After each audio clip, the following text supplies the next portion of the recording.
राजा उपरिचर तथा सत्यवती व्यास आदि की जन्म कथा। वैशंपायन जी कहते हैं, जन्मेजय पहले उपरिचर नाम से प्रसिद्ध एक राजा हो गए हैं, जो नित्य निरंतर धर्म में ही लगे रहते थे। साथ ही सदा हिंसक पशुओं के शिकार के लिए वन में जाने का उनका नियम था।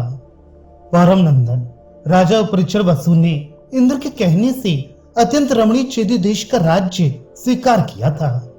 एक समय की बात है, राजा वसु अस्त्र शस्त्रों का त्याग करके आश्रम में निवास करने लगे।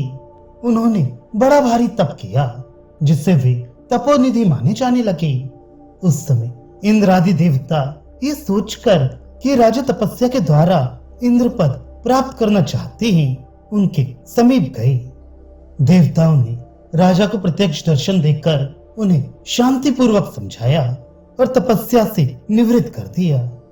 देवता बोले, पृथ्वीपते, तुम्हें ऐसी चेष्टा रखनी चाहिए जिससे इस भूमि पर वर्ण संकरता न फैलने पाए। तुम्हारे न रहने से अराजकता फैलने का भय है, जिससे प्रजा स्वधर्म में स्थिर नहीं रह सकेगी। अतः तुम्हें तपस्या ना करके इस वसुधा का संरक्षण करना चाहिए।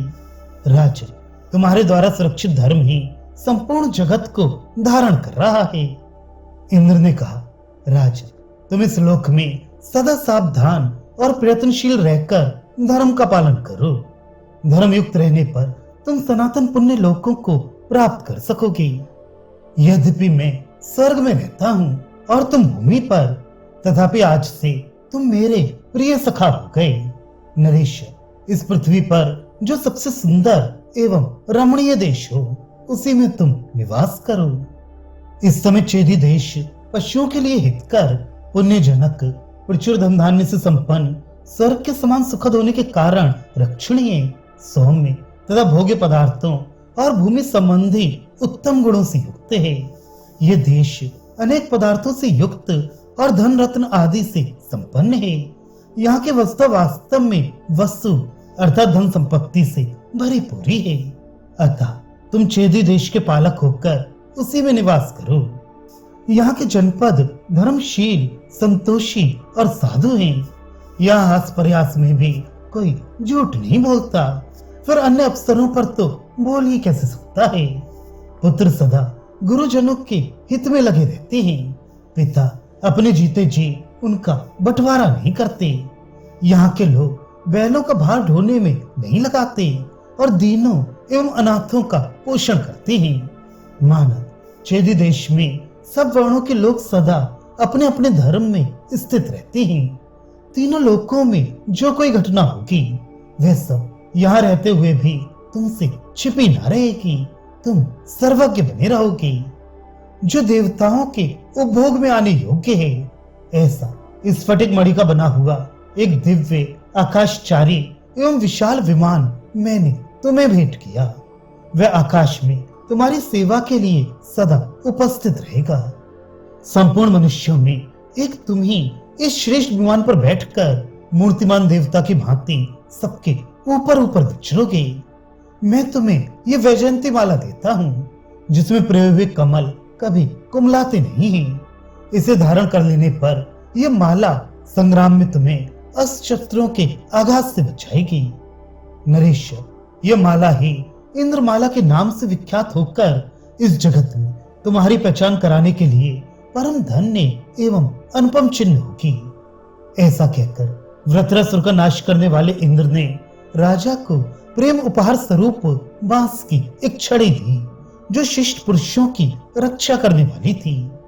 तदनंतर 1 वर्ष बीतने पर भूपाल वसु ने इंद्र की पूजा के लिए उस छड़ी को भूमि में गाड़ दिया। राजन, तब से लेकर आज तक श्रेष्ठ राजाओं द्वारा छड़ी धरती में गाड़ी जाती है। वसु ने जो प्रथा चला दी, वह अब तक चली आती है। दूसरे दिन अर्थात नवीन संवत्सर के प्रथम दिन प्रतिपदा को वह छड़ी वहां से निकालकर बहुत ऊंचे स्थान में रखी जाती है। फिर कपड़े की पेटी, चंदन, माला और आभूषणों से उसको सजाया जाता है। उसमें विधि पूर्वक फूलों के हार और सूत लपेटे जाते हैं। तत्पश्चात उस छड़ी पर देवेश्वर भगवान इंद्र का हंस रूप से पूजन किया जाता है। इंद्र ने महात्मा वसु के प्रेमवश स्वयं हंस का रूप धारण करके वह पूजा ग्रहण की। नृपश्रेष्ठ वसु के द्वारा की हुई उस शुभ पूजा को देखकर प्रभावशाली भगवान महेंद्र प्रसन्न हो गए और इस प्रकार बोले, चेदी देश के अधिपति उपरिचर वसु जिस प्रकार मेरी पूजा करते हैं, उसी तरह जो मनुष्य तथा राजा मेरी पूजा करेंगे और मेरे इस उत्सव को रचाएंगे, उनको और उनके समूचे राष्ट्र को लक्ष्मी एवं विजय की प्राप्ति होगी। इतना ही नहीं, उनका सारा जनपद ही उत्तरोत्तर उन्नतिशील और प्रसन्न होगा। राजन, इस प्रकार महात्मा महेंद्र ने, जिन्हें मघवा भी कहते हैं, प्रेम पूर्वक महाराज वसु का भली भांति सत्कार किया। जो मनुष्य भूमि तथा रत्न आदि का दान करते हुए सदा देवराज इंद्र का उत्सव रचाएंगे, वे इंद्रोत्सव द्वारा इंद्र का वरदान पाकर उसी उत्तम गति को पा जाएंगे जिसे भूमि दान आदि के पुण्यों से युक्त मानव प्राप्त करते हैं। इंद्र के द्वारा उपयुक्त रूप से सम्मानित चेदिराज वसु ने चेदी देश में ही रहकर इस पृथ्वी का धर्म पूर्वक पालन किया। इंद्र की प्रसन्नता के लिए चेदिराज वसु प्रतिवर्ष इंद्रोत्सव मनाया करते थे। उनके अनंत बलशाली महापराक्रमी 5 पुत्र थे। सम्राट वसु ने विभिन्न राज्यों पर अपने पुत्रों को अभिषिक्त कर दिया। उसमें महारथी वृद्धरथ मगध देश का विख्यात राजा हुआ। दूसरे पुत्र का नाम प्रतिग्रह था। तीसरा कुशाम्ब था, जिसे मणिवाहन भी कहते हैं। चौथा माविल्य था। 5वां राजकुमार यदु था, जो युद्ध में किसी से पराजित नहीं होता था। राजा जन्मेजय महातेजस्वी राजऋषि वसु के इन पुत्रों ने अपने अपने नाम से देश और नगर बसाए। 5 वसु पुत्र भिन्न भिन्न देशों के राजा थे और उन्होंने पृथक पृथक अपनी सनातन वंश परंपरा चलाई। चेदिराज वसु इंद्र के दिए हुए स्फटिक मणिमय विमान में रहते हुए आकाश में ही निवास करते थे। उस समय उन महात्मा नरेश की सेवा में गंधर्व और अप्सराएं उपस्थित होती थी। सदा ऊपर ही ऊपर चलने के कारण उनका नाम राजा उपरिचर के रूप में विख्यात हो गया। उनकी राजधानी के समीप शुक्तिमती नदी बहती थी। एक समय कोलाहल नामक सचेतन पर्वत ने कामवश उस दिव्य रूप धारिणी नदी को रोक लिया। उसके रोकने से नदी की धारा रुक गई। यही देख उपरिचर वसु ने कोलाहल पर्वत पर अपने पैर से प्रहार किया। प्रहार करते ही पर्वत में दरार पड़ गई, जिससे निकलकर वह नदी पहले के ही समान बहने लगी। पर्वत ने उस नदी के गर्भ से एक पुत्र और एक कन्या जुड़वी संतान उत्पन्न की। उसके अवरोध से मुक्त करने के कारण प्रसन्न हुई नदी ने राजा उपरिचर को अपनी दोनों संतानें समर्पित कर दी। उनमें जो पुरुष था उसे शत्रुओं का दमन करने वाले धनदाता राजर्षि प्रवर वसु ने अपना सेनापति बना लिया, और जो कन्या थी उसे राजा ने अपनी पत्नी बना लिया। उसका नाम था गिरिका। बुद्धिमानों में श्री जन्मेजय एक दिन ऋतुकाल को प्राप्त हो स्नान के पश्चात शुद्ध हुई वसु पत्नी गिरिका ने पुत्र उत्पन्न होने योग्य समय में राजा से समागम की इच्छा प्रकट की। उसी दिन पितरों ने राजाओं में श्रेष्ठ वसु पर प्रसन्न हो उन्हें आज्ञा दी, तुम हिंसक पशुओं का वध करो। तब राजा पितरों की आज्ञा का उल्लंघन न करके कामनावश साक्षात दूसरी लक्ष्मी के समान अत्यंत रूप और सौंदर्य के वैभव से संपन्न गिरका का ही चिंतन करते हुए हिंसक पशुओं को मारने के लिए वन में गए। राजा का वह वन देवताओं के चैत्ररथ नामक वन के समान शोभा पा रहा था। वसंत का समय था। अशोक, चंपा, आम, अतिमुक्तक, माधवी लता, पुन्नाग, नाग केसर, कनेर, मौलसिरी, दिव्य पाटल, नारियल, चंदन तथा अर्जुन, ये स्वादिष्ट फलों से युक्त रमणीय तथा पवित्र महावृक्ष उस वन की शोभा बढ़ा रहे थे। कोकिलाओं के कलकूजन से समस्त वन गूंज उठा था। चारों ओर मतवाले भंवरे कलकल नाद कर रहे थे। युद्ध दीपन सामग्री पाकर राजा का हृदय काम वेदना से पीड़ित हो उठा। उस समय उन्हें अपनी रानी गिरिका का दर्शन नहीं हुआ। उसे न देखकर कामाग्नि से संतप्त हो वे इच्छा अनुसार इधर उधर घूमने लगे। घूमते घूमते उन्होंने एक रमणीय अशोक का वृक्ष देखा जो पल्लवों से सुशोभित और पुष्प के गुच्छों से आच्छादित था। उसकी शाखाओं के अग्रभाग फूलों से ढके हुए थे। राजा उसी वृक्ष के नीचे उसकी छाया में सुखपूर्वक बैठ गए। वह वृक्ष मकरंद और सुगंध से भरा था। फूलों की गंध से वह बरस मन को मोहे लेता था। उस समय कामोद्दीपक वायु से प्रेरित हो राजा के मन में रति के लिए स्त्री विषयक प्रीत उत्पन्न हुई। इस प्रकार वन में विचरने वाले राजा उपरिचर का वीर स्खलित हो गया। उसके स्खलित होते ही राजा ने यह सोचकर कि मेरा वीर व्यर्थ न जाए, उसे वृक्ष के पत्ते पर उठा लिया। उन्होंने विचार किया, मेरा ये स्खलित वीर व्यर्थ ना हो, साथ ही मेरी पत्नी गिरिका का ऋतुकाल भी व्यर्थ ना जाए। इस प्रकार बारंबार विचार कर राजाओं में श्रेष्ठ वसु ने उस वीर को अमोघ बनाने का ही निश्चय किया। तदनंतर रानी के पास अपना वीर भेजने का उपयुक्त अवसर देखकर उन्होंने उस वीर को पुत्र उत्पत्ति कारक मंत्रों द्वारा अभिमंत्रित किया। राजा वसु धर्म और अर्थ के सूक्ष्म तत्व को जानने वाले थे।